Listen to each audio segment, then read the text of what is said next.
స్థానిక ఎన్నికల్లో విజయమే లక్ష్యంగా కూటమి పార్టీలు ముందుకు సాగాలని ఎన్డీఏ పక్షాల సమావేశంలో నాయకులు నిర్ణయం తీసుకున్నారు.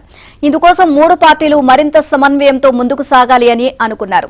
అధినాయకుల స్థాయిలో మంచి సమన్వయం ఉన్నా క్షేత్రస్థాయిలో అది ప్రతిబింబించడం లేదు అని దీన్ని అధిగమించేందుకు తీసుకోవాల్సిన చర్యలపై కూటమి నేతలు చర్చించారు.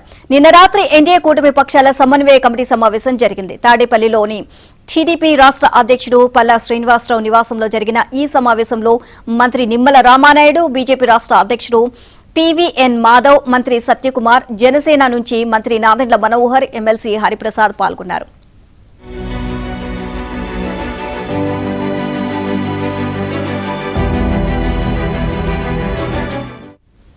స్థానిక సంస్థల ఎన్నికల నేపథ్యంలో కూటమి పార్టీల మధ్య సమన్వయాన్ని మరింత బలోపేతం చేయడంపై సుదీర్ఘ చర్చ జరిగింది.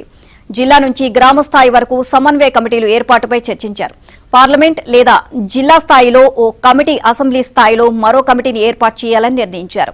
పార్లమెంట్ లేదా జిల్లా కమిటీలో మూడు పార్టీల జిల్లా అధ్యక్షులు, ఎంపీ, ఆ పార్లమెంట్ పరిధిలోని ఎమ్మెల్యేలు, అసెంబ్లీ ఇన్ఛార్జీలు సభ్యులుగా ఉంటారు. ఈ కమిటీలో సుమారు 27 మంది ఉంటారు. తర్వాత అసెంబ్లీ స్థాయిలో కమిటీలను ఏర్పాటు చేస్తారు. దీనిలో కూటమి పార్టీ ఎమ్మెల్యే, నియోజకవర్గ ఇన్ఛార్జీలు సభ్యులుగా ఉంటారు.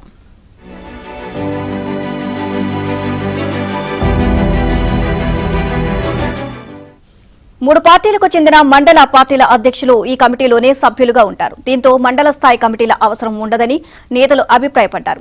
క్షేత్రస్థాయిలో సమన్వయ బాధ్యతను ఈ కమిటీలు తీసుకోవాలి. జోనల్ స్థాయిలోనూ సమన్వయ కమిటీల ఏర్పాటుపై ఈ భేటీలో చర్చ జరిగినా ఒక్క టీడీపీలో తప్ప మిగిలిన రెండు పార్టీల్లో జోనల్ వ్యవస్థ లేకపోవడంతో ఈ కమిటీలు అవసరం లేదని భావించారు.